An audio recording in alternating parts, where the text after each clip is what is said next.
क्या आपने कभी सोचा है कि अगर आपकी मंथली सैलरी मात्र 15,000 रुपए भी है तो आप इस सैलरी के दम पर करोड़ों की वेल्थ बना सकते हो। आई एम श्योर सोचा तो होगा, बट जैसे इतनी कम सैलरी की जब बात होती है तो हमें पता है कि 15,000 में घर नहीं चलता, इन्वेस्टिंग करके करोड़ों तो क्या खाक बनेंगे। वेल, आप गलत थे। तो आज आपके सारे भ्रम टूटने वाले हैं, क्योंकि आज के इस वीडियो में हम देखेंगे कि कैसे एक मिडिल क्लास इंसान केवल 15,000 की सैलरी से भी इन्वेस्टिंग करके करोड़ों की वेल्थ बना सकता है। और साथ ही साथ मैं आपको 3 अलग अलग डिफरेंट ऑप्शन भी बताऊंगा, जिनकी मदद से आप जानोगे कि कौन सा ऑप्शन आपके लिए सबसे बेस्ट रहेगा। अब इस वीडियो में हम सारी जरूरी कैलकुलेशंस और एग्जांपल के जरिए ये देखेंगे कि कैसे आप 15 से 20,000 में भी आज की डेट में फाइनेंशियली फ्री होने का सपना देख सकते हो। तो चलो मान लेते हैं आप अपनी एजुकेशन खत्म करके एक नॉर्मल कॉर्पोरेट वर्ल्ड में एंटर कर चुके हो, और क्योंकि आपने जस्ट शुरुआत ही करी है तो आपकी बेसिक सैलरी 15,000 रुपए के आसपास है। और अब आप चाहते हो कि आप इस 15,000 की सैलरी में से कुछ थोड़ा बहुत सेव या इन्वेस्ट करना शुरू करो। बट इन्वेस्टमेंट के ऑप्शन बताने से पहले मैं आपको एक जरूरी सूचना देना चाहूंगा। देखो, ऐसा नहीं है कि आपकी 15,000 की सैलरी में आप कभी अमीर नहीं बन पाओगे, बट बात यह है कि एक प्रैक्टिकल वर्ड है, और इस दुनिया में अगर आपको सरवाइव करना है तो आपको अपनी अर्निंग से अपनी इनकम बढ़ानी ही पड़ेगी। इसलिए मैं आपको सजेस्ट करूंगा कि जैसे ही आपकी जॉब लगे या आपके पास कोई अर्निंग सोर्स आए तो उसमें से कम 2,000 रुपए अलग रखो और उस 2,000 को यूज करो अपनी स्किल को सीखने में। 3 महीना 4 महीना लगाकर अपने ऊपर काम करो और अपनी जॉब वाली मेन इनकम के साथ कुछ एक्स्ट्रा कमाना भी शुरू करो। और आज की डेट में सबसे अच्छी चीज ये है कि आपको कुछ नया सीखने के लिए घर से निकलने की जरूरत नहीं है। आप अपना एक्स्ट्रा टाइम में कोर्सेज कर सकते हो, शॉर्ट टर्म स्किल सीख कर किसी के लिए काम कर सकते हो। एग्जाम्पल के लिए फ्रीलांसिंग। अगर आप कंटेंट राइटिंग या वीडियो एडिटिंग से रिलेटेड कोई स्किल सीखना चाहते हैं, उसके लिए आप 2-3 महीने का शॉर्ट टर्म कोर्स करके प्रोजेक्ट बनाकर एक पोर्टफोलियो बिल्ड कर सकते हो, और फिर आप ऑफिस के बाद 2-3 घंटे एक्स्ट्रा काम करके कुछ एक्स्ट्रा पैसा भी कमा सकते हो। तो अगर आपको एक अच्छी खासी वेल्थ बिल्ड करनी है तो कम से कम अपने आप को 3 महीने दो और उसमें अपनी सैलरी इनकम के साथ साथ एक एक्स्ट्रा इनकम सोर्स को भी बिल्ड करो, और 15,000 को 20,000 या फिर 25,000 बनाने पे फोकस करो। देखो, ऐसा नहीं है कि मैं आपको 15,000 की इन्वेस्टिंग ऑप्शन नहीं बताने वाला, बिल्कुल बताऊंगा, पर मैं उन लोगों में से नहीं हूँ जो आपको 15,000 में इन्वेस्ट करके सिखा दे और फिर पता चले कि महीने के अंत में आपके पास कुछ बचा ही नहीं है और घर चलाने के लिए भी उधार लेना पड़े। तो चलिए सबसे पहले देखते हैं कि 15,000 की सैलरी को इन्वेस्ट करने के लिए आपको क्या क्या करना होगा। The 50-30-20 rule. ये रूल कहता है कि आपको अपनी टोटल इनकम का 50%, यानी कि मान के चलते हैं कि आपकी सैलरी अगर 15,000 रुपए है तो 7,500 रुपए आपको अपनी बेसिक नीड्स के लिए जैसे रेंट, वाटर, इलेक्ट्रिसिटी के लिए रखना है। फिर अगला 30% यानी कि 4,500 रुपए आपको यूज करना है अपनी वांट्स के लिए। इसमें आप बाहर आना जाना, खाना पीना, शौक और ख्वाहिशें आ जाएंगी। और 20% यानी कि 3,000 रुपए आपको बिल्कुल चुपचाप से यूज करना है इन्वेस्टमेंट के लिए। अब इन्वेस्टमेंट करे तो कहाँ करे? देखो, कहाँ इन्वेस्ट करना है इसके लिए आपको ये पता होना चाहिए कि आपके पास ऑप्शन क्या क्या अवेलेबल है। अगर मेरा पर्सनल सजेशन मानो तो आपको अपने अर्ली करियर में इन 5 इन्वेस्टमेंट ऑप्शन के अलावा कहीं और देखना भी नहीं चाहिए। इसमें आप देख सकते हो कि FD, जिसमें 6% तक का रिटर्न मिल जाता है। फिर इसके बाद आता है गोल्ड, उसमें ऑन एन एवरेज आपको 10% के आसपास का रिटर्न मिल जाता है। और फिर आता है हमारा स्टॉक मार्केट, जिसमें अगर हम निफ्टी 50 को लेंगे तो वहाँ पर हमें 13.5% का रिटर्न मिल जाता है। उसके बाद आती है मिड कैप 100 कंपनी, जो थोड़ा हाई रिटर्न ऑफर करती हैं, 14-14.5% के आसपास। फिर आती है स्मॉल कैप 250 कंपनीज, जो 18% तक का रिटर्न ऑफर कर सकती है। अब इसमें आप कहोगे कि सोचना क्या है, दिख तो रहा है स्मॉल कैप में सबसे ज्यादा रिटर्न दे रहा है तो सीधा उसमें ही सारा पैसा इन्वेस्ट कर देते हैं। बट ऐसी गलती बिल्कुल मत करना, क्योंकि ये जो ऑर्डर आप देख रहे हो ना, जिसमें रिटर्न बढ़ते जा रहा है, ठीक उसी तरह यहाँ पर रिस्क का ऑर्डर भी बढ़ता जाता है। जहाँ FD में कोई रिस्क नहीं रहता, वहीं स्मॉल कैप कंपनीज में सबसे ज्यादा रिस्क होती है। तो आप जरा आपके लिए 3 इन्वेस्टमेंट ऑप्शन प्लान करते हैं, और आप खुद देख पाओगे कि इन 3 ऑप्शन में से कौन सा ऑप्शन आपके लिए सबसे बेस्ट है, जो आपको अच्छे रिटर्न दे पाएगा। तो सबसे पहला आता है सेफ ऑप्शन, FD। अब जैसे कि मैंने आपको बताया कि FD पर आपको 6% तक का रिटर्न मिलता है, लेकिन FD के साथ साथ एक दिक्कत ये है कि FD पर मिलने वाला ये रिटर्न मार्केट के इन्फ्लेशन को बीट नहीं कर पाता। इन्फ्लेशन रहता है 5 से 7% के बीच और इंटरेस्ट कितना 6% के आसपास। पर फिर भी एक बार कैलकुलेशन करके देख ही लेते हैं। अगर हम 15,000 की सैलरी में 20% यानी कि 3,000 रुपए FD के थ्रू इन्वेस्ट करते हैं तो कितना रिटर्न मिलेगा? अब दोस्तों, यहाँ मैं मानकर चल रहा हूँ बढ़ते टाइम के साथ साथ आपकी सैलरी भी बढ़ेगी, यानी आपकी इन्वेस्टमेंट भी बढ़ेगी। तो मान लेते हैं कि हर साल आप अपने इन्वेस्टमेंट को 10% से बढ़ा देते हो। अब यहाँ हमें देखना होगा कि इन्फ्लेशन एडजस्ट करने के बाद हमारे पैसे की उस टाइम पर रियल वैल्यू क्या निकल कर आएगी। अब यहाँ इस चार्ट में हम अलग अलग एसेट क्लास लिख रहे हैं। तो सबसे पहले ऑप्शन में आप 100% पूरा पैसा केवल FD में ही लगा रहे हो। जैसे कि आप देख सकते हो कि 10 साल बाद आप 10% के इंक्रीमेंट से 5,73,000 रुपए इन्वेस्ट कर चुके होंगे, और 6% के हिसाब से आपकी इन्वेस्टमेंट की वैल्यू रहेगी 7,53,000 रुपए। पर उसकी ओरिजिनल वैल्यू यानी इन्फ्लेशन एडजस्ट करने के बाद वैल्यू होगी 4.5 लाख रुपए के आसपास, और यहाँ मैंने इन्फ्लेशन 5% का लिया है। अब 20 साल बाद आपकी ये इन्वेस्टमेंट अमाउंट होगा 20,61,000 रुपए, जिसकी वैल्यू होगी 33,31,000 रुपए। पर उसका एक्चुअल प्राइस होगा 11,94,000 रुपए। यानी आप देख सकते हो कि इन्फ्लेशन की वजह से आपकी जो पैसों की वैल्यू है वो कम होती जा रही है, और आपको मिलने वाला रिटर्न उसको बीट भी नहीं कर पा रहा। कोई नहीं, चलो 25 साल बाद डेटा देख लेते हैं। अब 25 साल बाद आपकी इन्वेस्टमेंट हो चुकी चुकी होगी लगभग 62 लाख रुपए के आसपास। और आप देख सकते हो कि इन्फ्लेशन एडजस्ट करने के बाद आपके उन 62 लाख रुपए की वैल्यू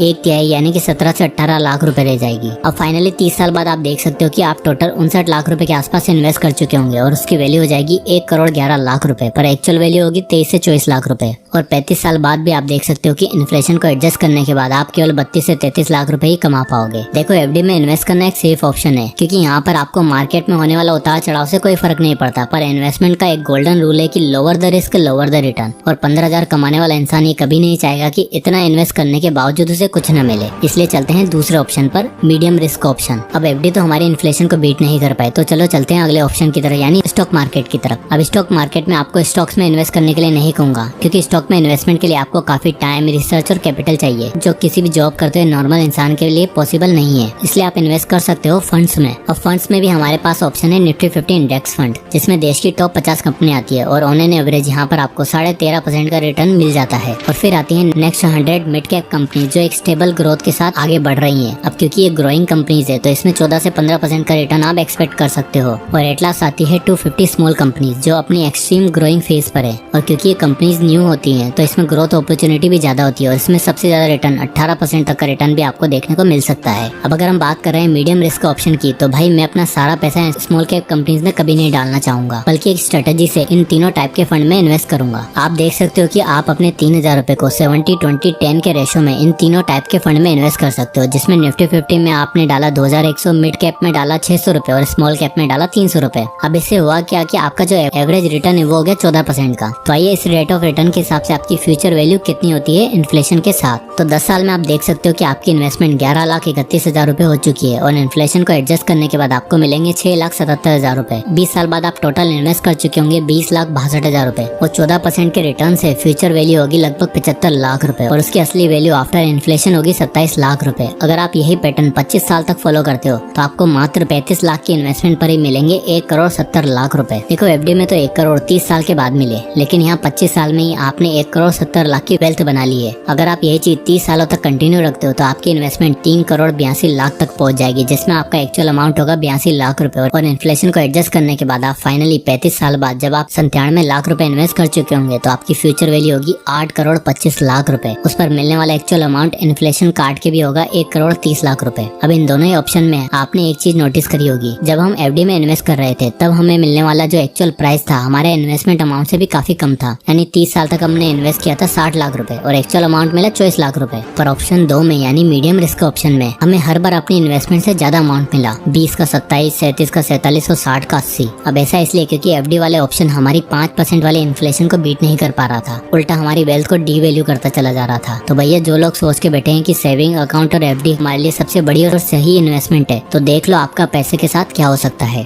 खैर मीडियम रिस्क ऑप्शन में भी हमें रिटर्न तो अच्छे मिले, पर हम चाहते हैं कि हमें जो ये रिटर्न है वो फास्ट मिले। 1 करोड़ कमाने के लिए 25 साल का वेट नहीं करना पड़े। तो अगर आप भी ऐसा सोचते हो तो आपके लिए आता है next option, high risk high reward. यार देखो मैं इस समय मानकर चल रहा हूँ कि अगर आप 15,000 रुपए कमा रहे हो तो आप 21 से 25 की एज के बीच में होंगे। और मेरा मानना यह है कि हमें लाइफ के इस फेज में सब कुछ ट्राई करना चाहिए, हर तरह का रिस्क लेना चाहिए। और अगर आप इस एज ग्रुप में हो और जल्दी बहुत सारा पैसा कमाना चाहते हो तो ये थर्ड ऑप्शन आपके लिए हो सकता है। इस ऑप्शन में भी हम 3,000 रुपए इन्वेस्ट करेंगे, पर इस बार रूल जरा अलग होगा। इस ऑप्शन में हम यूज करेंगे 10-20-70 रूल का, जिसमें हम 70% पैसा यानी 2,100 रुपए डालेंगे स्मॉल कैप में, जहाँ पर हमें 18% का रिटर्न मिल रहा है। नेक्स्ट 20% यानी 600 रुपए डालेंगे मिड कैप में और 300 रुपए डालेंगे इंडेक्स फंड में। आइए देखते हैं इसे हमें कितना रिटर्न मिल रहा है। अब आप देख सकते हो कि इस ऑप्शन में हमें 16.87% का एवरेज रिटर्न मिल रहा है, जिससे 10 साल बाद हमारा इन्वेस्टमेंट अमाउंट होगा 5,73,000 रुपए और फ्यूचर वैल्यू होगी 13 लाख रुपए। और इन्फ्लेशन को एडजस्ट करने के बाद असली वैल्यू 7,87,000 रुपए। और फिर 15 साल बाद 11 लाख रुपए इन्वेस्ट कर चुके होंगे, जिसकी वैल्यू होगी 40 लाख रुपए। और 20 सालों के अंदर आप 20 लाख रुपए इन्वेस्ट कर चुके होंगे और आपकी वेल्थ हो चुकी होगी 1 करोड़ 4 लाख रुपए। यानी आप देख सकते हो एफडी में 30-35 साल लगे, मीडियम रिस्क वाले में 25 साल, पर इस मेथड में हमने मात्र 20 साल के अंदर 1 करोड़ रुपए टच कर लिए। और अगर आप 25 साल तक सेम पैटर्न फॉलो करते हो तो आपकी 35 लाख की इन्वेस्टमेंट 2 करोड़ 60 लाख रुपए हो चुकी होगी और इन्फ्लेशन के बावजूद आपको 73 लाख रुपए मिलेंगे। और अगर आप 5 साल और यानी 30 साल तक इन्वेस्ट करते हो तो आप टोटल 60 लाख रुपए इन्वेस्ट कर चुके होंगे, जिसकी फ्यूचर वैल्यू 6 करोड़ 40 लाख रुपए। और आपको मिलने वाला ओरिजिनल अमाउंट होगा 1 करोड़ 30 लाख रुपए। यानी खतरनाक इन्फ्लेशन झेलने के बावजूद भी आपके हाथ में 1 करोड़ 30 लाख रुपए होंगे। और अगर आप 35 साल तक की कैलकुलेशन देखी जाए तो आपकी वेल्थ हो चुकी होगी 15 करोड़ 50 लाख रुपए। जस्ट इमेजिन दोस्तों, आपकी मात्र 3,000 रुपए वाली इन्वेस्टमेंट आपको 15.5 करोड़ यानी ओरिजिनली के लिए तो 2.5 करोड़ रुपए दे सकती है। तो दोस्तों आपने देखा कि भले ही आपने 10,000 रुपए कमाए, 15,000 रुपए कमाए या 50,000 रुपए, अगर आप एक सिस्टम फॉलो करते हो और अपनी इन्वेस्टमेंट के लिए सही तरीका यूज करते हो तो आप मात्र 20 सालों के अंदर अंदर 15,000 की सैलरी से भी 1 करोड़ बना सकते हो। अब आप में से बहुत लोग कहेंगे कि ये सब बेकार है, एक्सेल शीट पे तो सब आसान है, असली लाइफ में ये पॉसिबल ही नहीं है। तो मैं कहना चाहूंगा कि आपका सोचना बिल्कुल गलत है। हाँ, फ्यूचर में ये जरूर हो सकता है कि इंटरेस्ट रेट ऊपर नीचे हो जाए, महंगाई बढ़ जाए, सिचुएशन वैसी ना रहे जैसे हमारे देश की आज है, पर कंपाउंडिंग एक ऐसा यंत्र है जो अगर एक बार आपका मित्र बन गया तो भले ही सिचुएशन कैसी भी हो ये आपको अमीर बनाकर ही छोड़ेगा। और मैंने ये जितनी भी कैलकुलेशन आपको दिखाई है उन सब में कंपाउंडिंग का यूज किया गया है। मानो या ना मानो, अगर आप इसी तरह से इन्वेस्ट करते हो, भले ही SIP करो या लमसम करो या कुछ भी करो, लेकिन अगर आप एक प्रोसेस के साथ इन्वेस्ट करते हो तो भाई सच्ची बोल रहा हूँ, आपकी सैलरी मैटर नहीं करती। लेकिन अगर आप एक प्रोसेस के साथ इन्वेस्ट करते हो तो आपको आने वाले सालों में अमीर बनने से कोई भी नहीं रोक पाएगा। तो दोस्तों आई होप कि ये वीडियो आपको पसंद आया होगा, और आपकी सैलरी कितनी और आप उसमें से कितना पैसा इन्वेस्ट करते हो ये कमेंट करके जरूर बताएं। वीडियो पसंद आया हो तो लाइक करो, ज्यादा से लोगों तक शेयर करें। मिलते हैं नेक्स्ट वीडियो में, तब तक के लिए जय हिंद।